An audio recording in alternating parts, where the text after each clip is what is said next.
ibisubizo bya DV Lottery biri busohoke muri uku kwezi kwa gatanu?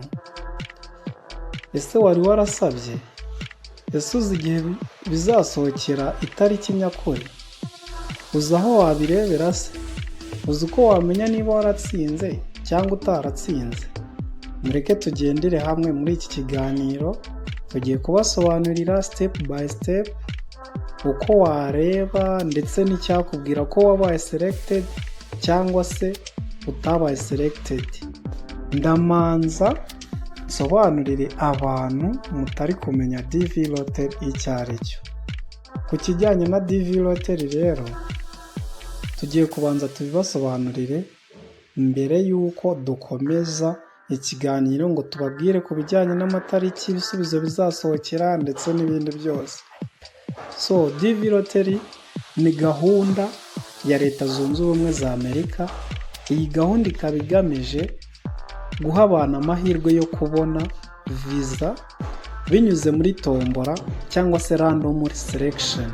Niba bivuze ati random selection cyangwa se tombora, biba bishatse kuvuga ko buri muntu wese yemerewe gukora applications then agategereza results baselectinga nta kintu bagendeyeho. Icya mbere ni ukuba wujuje ibyo basabye. So buri mwaka abantu basaga miliyoni 10 basaba iyi visa cyangwa se DV Lottery, ariko abagera ku bihumbi 55 gusa nibo batsinda cyangwa se nibo bahabwa iyi DV Lottery.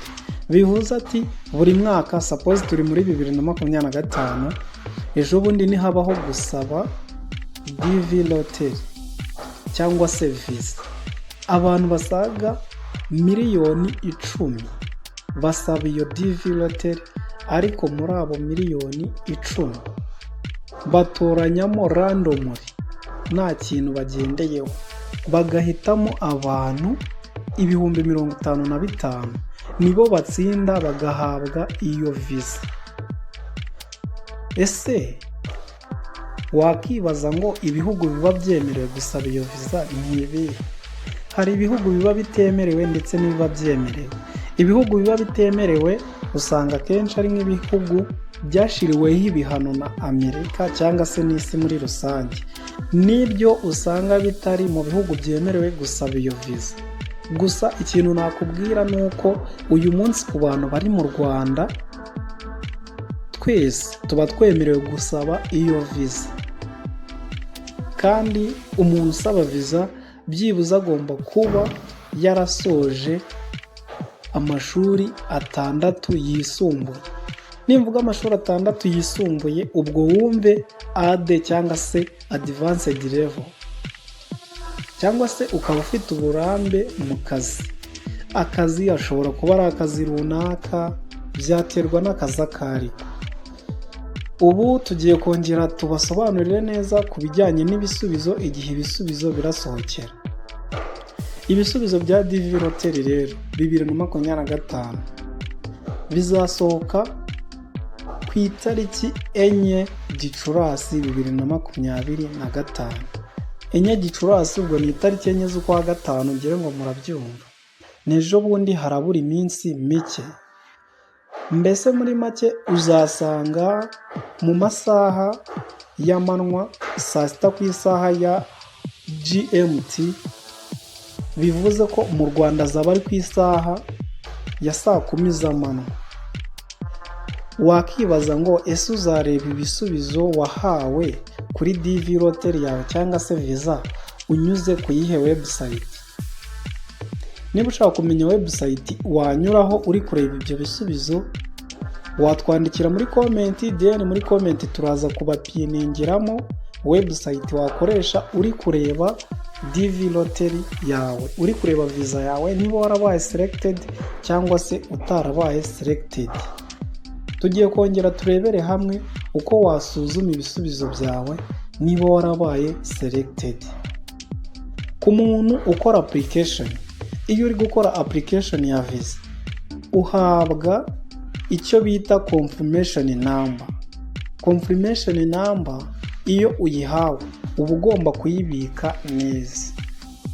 So rero mu kureba results ukoresha iyo confirmation number baba baraguhaye igihe wari uri gukora application, ukongera ugakoresha last name, ubwo ni izina ryawe rya nyuma, ugashiraho itariki wavukiyemo.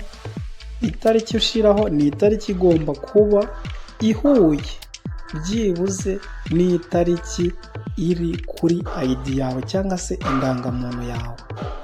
Iyo umaze kwandika ibyo ngibyo uhita ukora submit.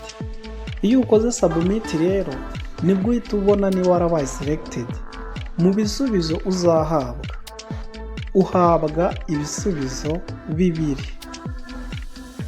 Hari aho ubona ku muntu uba wagize amahirwe yo gutsinda uzasanga handitsemo ngo you have been selected.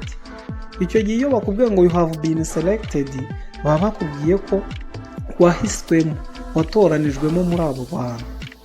Ariko kuba ubwiye ngo you have been selected hari izindi steps ziba zikomeje, ntabwo biba birangiriye aho.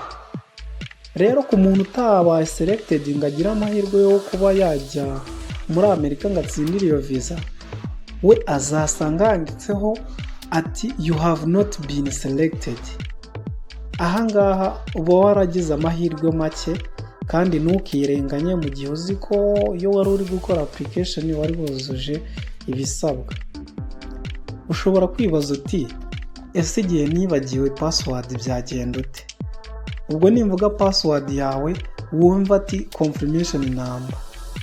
Uyu ni wa mubare baba baraguhaye igihe wari uri gukora applications. Igihe wayibagiwe byagenda ute?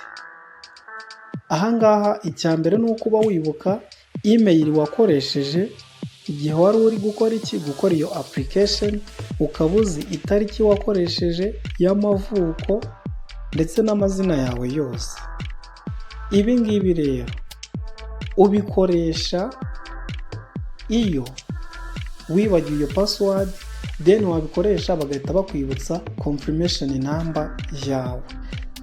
Ubwo ibyo byose ubikora uri kugira ngo ubone iyo confirmation number igufashe kureba ibisubizo byawe wahawe, niba waratsinze cyangwa se utaratsinzwe umenye icyiciro urimo. Tugiye kureba ku muntu watsinze icyo aba agomba gukora. Umuntu watsinze aba agomba gukora iki? Icyo uba ugomba gukora rero nk'umuntu watsinze ni iki ngiki. Ugomba gusaba pasiporo yawe niba utayifite. Ubwo pasiporo yawe ngire ngo urabyumva, mwese nawe udasobanukiwe pasiporo icyo ari cyo. Ikindi kintu uba ugomba kuzuza icyo bita DS 260 form online. Ubwo nimvuga DS form online ni form n'ubundi baguha ibikurikira. Uba warabaye selected, then bagahita bakwereka form ugomba kuzuza iriho amakuru yawe yose.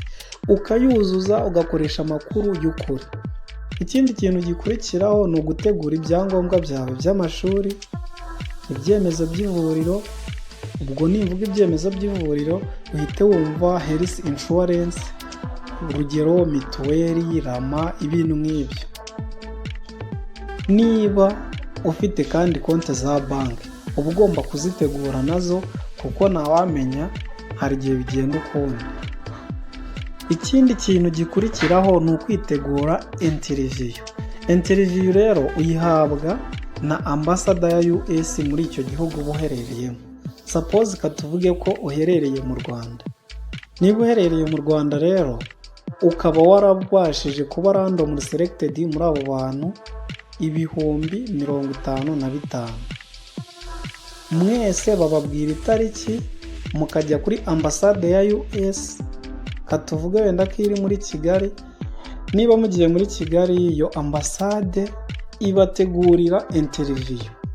Iyo interview murayikora, then nyuma yo gukora iyo interview umuntu yitsinze ako kanya nibwo ahita avuga ati agakonfirma ko yamaze guhabwa visa. Naho iyo wabaye selected nukora iyo interview ngo yitsinde, n'ubundi visa ntabwo bayiguha. Uba warabaye selected ariko visa ntuyihabwe. Noneho katurebere hamwe inama natanga cyangwa se twatanga muri rusange, ndetse n'amakosa abantu bakunda gukora. Dore mu makosa akunda gukorwa ibintu bikurikira: kwibesha ku makuru washize muri application. Ushobora kuba warakoze application, suppose wenda abantu benshi ujya usanga ID, amatariki y'amavuko adahuye n'itariki nyakuri wavukiyeho. Ugasanga muri application washizeho itariki yawe wite yuzi wavukiyeho kandi nyamara atari iri kuri ID. Ibyo nabyo rero byakubuza amahirwe. Ikindi kintu ni ukudategura ibyangombwa byawe hakiri kare. Muribuka ko mu byangombwa nababwiye harimo gutegura ibyangombwa byawe by'amashuri. Suppose niba warasoje AD cyangwa se amashuri yisumbuye, uba ugomba gutegura iyo diplome yawe. Ikindi kintu ni ukutitabira interview cyangwa se kutayikora neza, ariko iyo utayikoze neza biba bisobanuye ko utayiteguye neza. Ikindi kintu ni ukwizera abanyabinyoma ngo bazagufasha kubona visa. Hari abantu benshi mujya mwizera umuntu akakubwira ati weho nzagufasha kubona visa, kandi nyamara hari uburyo bumwe bwo kubona visa. Uburyo bumwe bwo kubona visa ni uko gukora applications, nta bundi buryo bwo kubona visa bubaho. Ntuzigere wishura umuntu ngo uri kugira ngo akubonere visa.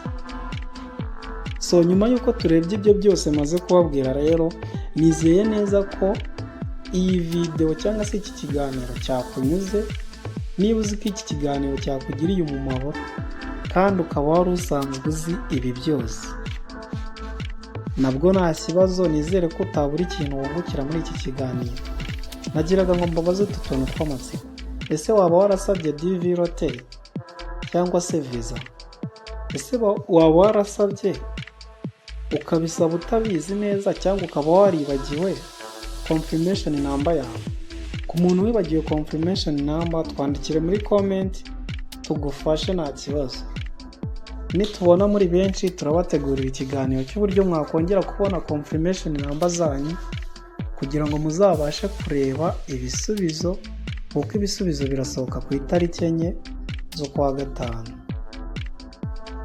Kandi nanone ndagira ngo mbwire abantu muzaba mwarabaye selected ko turimo kubategurira video igaragaza neza uburyo wakuzuza DS 260 form. Ubwo ni form yitwa DS 260